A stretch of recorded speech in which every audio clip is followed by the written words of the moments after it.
السلام عليكم، صباح الخير عليكم يا البنات. ان شاء الله تكونوا كامل بخير. نتوما تشوفوا هاد لا نوفيل فيديو. مرحبا بكم معايا من جديد في فيديو جديد. اليوم كما راهي توضح لكم الصور كالعاده، ديما نبداو بالصور ولا نبداو بفكره تخليكم يعني تتوقعوا واش رايحين تشوفوا. اليوم رايحين نحضروا مع بعضنا كيكه الخوخ والكراميل المقلوبه، مع كل التدابير اللي تخليها تنجح لكم وما تلصق لكمش في المول. نبداو على بركه الله. بسم الله. راح نبداو بالكراميل تاعنا. حكمت كاس ناقص منه صبع، شوفوا الكاس تاعي هذا ناقص منه صبع، ونحطوه في طاوه ولا في كاسرونه كل وحده واش تقول، ونزيدوا لها 2 مغارف ماء. هادو 2 مغارف نتاع الماء رايحين يخليو الكراميل تاعنا ما يتحرقناش، يعني مش رايح يتحرق. نحطوهم فوق نار قليله ونخليوهم حتى وين يحمروا الجوانب الساع باش نوليو بليهم. نحكموا المول تاعنا. المول تاعي هذا راهو القطر تاعو 25 سنتيمتر. تما ديروا حسابكم عليه، هي ما تجيش عاليه بزاف، تجي بزاف معبقه بهذاك الخوخ وفيها الكراميل تجي بزاف بنينه.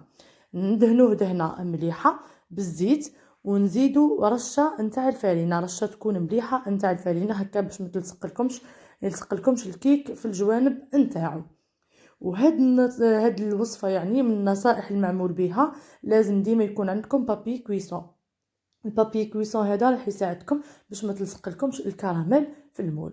واللي ما عندهاش يعني تكمل بهذيك الطريقه تاع الزيت والفارينه، بربي ان شاء الله رايحه تنجح لها.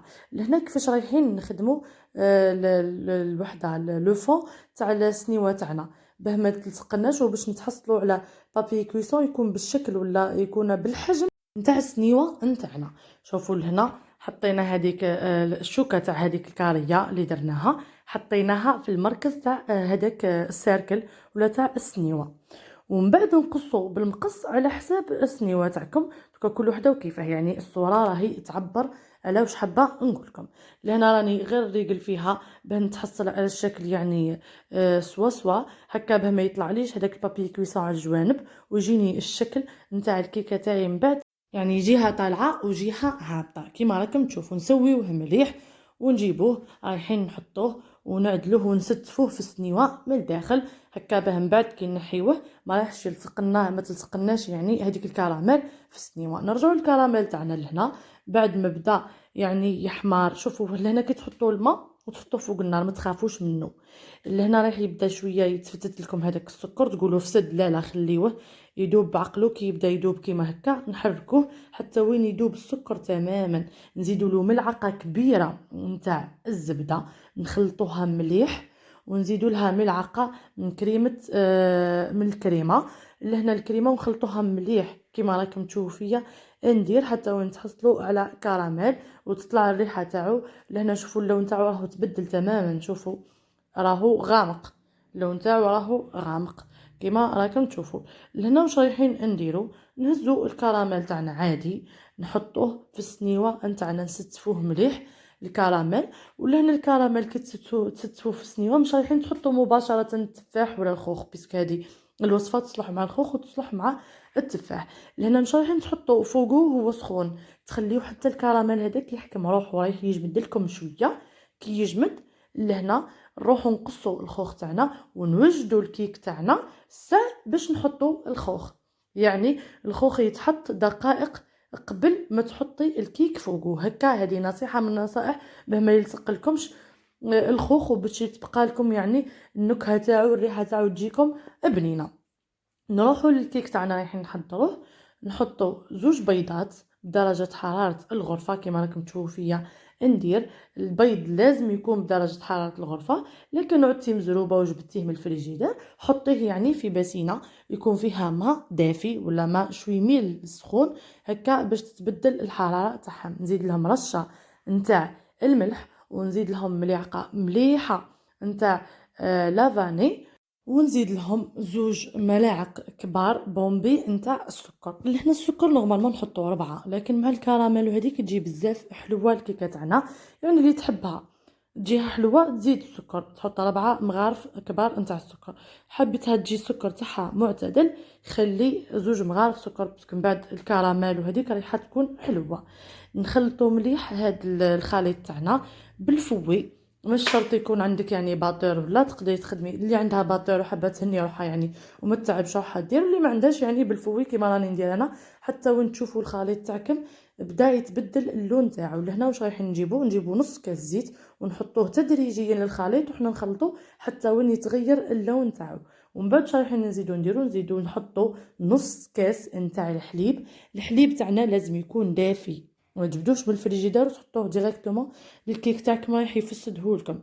لهنا نخلطوا مليح هاد المكونات. واش رايحين نزيدوا لهم المغرف السحريه اللي رايحه تعطيهم خفه ورايحه تخلي هذاك الكو تاع البيض ما يبانش في الخليط تاعنا. هي المغرف نتاع الخل تكون مغرف صغيره. ومن بعد رايحين نزيدوا كاس فرينه. الكاس تاع الفرينه ديما نرافقوه بالكيس تاع الخميره الكيميائيه ولا خميره الحلويات كما راكم تشوفوا فيا ندير. جامي تحطوا الخميره ديريكتومون على البيض وعلى الخليط تاعكم، لا حطوا الكاس الاول نتاع الفرينه وحطوا فوقو هذاك الخميره الكيميائيه ونخلطوا مليح هكا ما تبقاش عندكم هذيك الحبيبات نتاع الفرينه اللي رايحين من بعد يفسدوا لكم الكيكه نتاعكم. شوفوا ومن بعد رايحه نزيد نص كاس نتاع الفرينه، يعني في الكل دات لي كاس ونص فرينه. نخلطوا مليح هاد الخليط وكنا عندكم القوام تاعو. حاولوا ديما تخلطوا على بالكم الخدمه تاع الجيد رايحه تعييكم. اللي عندها باطور حابه تسهل على روحها تحاول تخدم به. انا خدمت بالفوي باش نبين للناس كامل اللي ما عندهاش يعني اي وحده ما عندهاش باطور اكيد تقدري تخدمي بيدك. هاني نخدم بيدي عادي والنتيجه رايحه تشوفي النتيجه زي ما تكون. شوفوا القوام تاع الخليط تاعنا زي مش رايح يكون.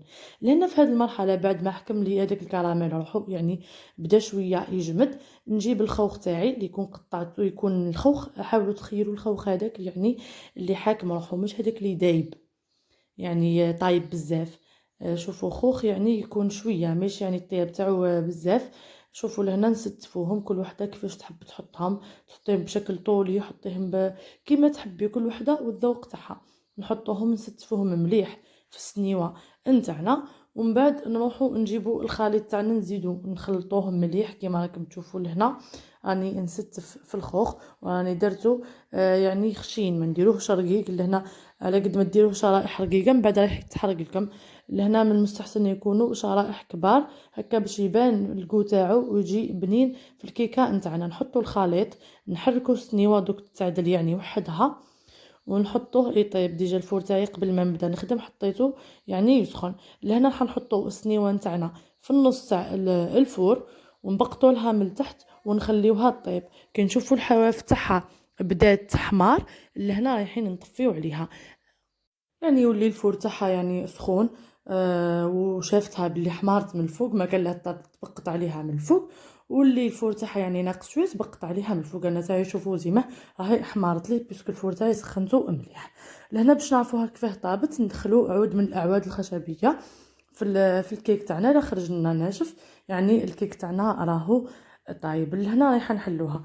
انت الا كان خدمتي بسنيوه عاديه احكمي اقلبي السنيوه في كاش بلا. رايحه تحصلي على النتيجه اللي تحوسي عليها بربي ان شاء الله اذا تبعتي هاد النصائح. لهنا رايحه نقلب انا هذيك الكيكه تاعي ونحي لها هذاك الساخل تاع المول.